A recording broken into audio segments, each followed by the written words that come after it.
Thrash అని కొత్త Hollywood cinema, theatre cinema కాదు, ఓటీటీ సినిమా. నెట్ఫ్లిక్స్లో స్ట్రీమ్ అవుతుంది. మొన్న శుక్రవారం ఏప్రిల్ 10 నుంచి తెలుగు డబ్బింగ్ కూడా ఉంది. నేను ఒరిజినల్ ఇంగ్లీష్లోనే చూశాను. చూడడానికి కారణం సినాప్సిస్ చదివాను. కొత్త cinema plus American movie and survival thriller and కొన్ని షార్క్స్ కూడా కనపడ్డాయి.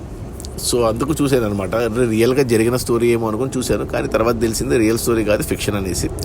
సింపుల్ స్టోరీ, 90 నిమిషాలు అయిపోతుంది, గంటన్నరలో సినిమా అయిపోతుంది. సినిమా స్టార్టింగ్ నుంచి ఎండింగ్ వరకు ఎలా స్టార్ట్ అవుతుందో ఎలా ఎండ్ అవుతుందో తక్కువ అయిపోతుంది. అసలు ఎటువంటి డీవియేషన్ లేకుండా తీశారు. ఏమంటే ఇలాంటి సినిమాలు చాలా చూసేసాం మనం ఇంతకుముందే, ఈ జాస్ అని, షార్క్ అటాక్స్ మీద. ఏమంటే ఇది ఒక ఊర్లో, అమెరికాలో ఒక ఊర్లో సముద్ర తీర ప్రాంతంలో వరదలు వచ్చి, అంటే వర్షాలు వానలు వచ్చి ఆ ఊరు మునిగిపోవడము.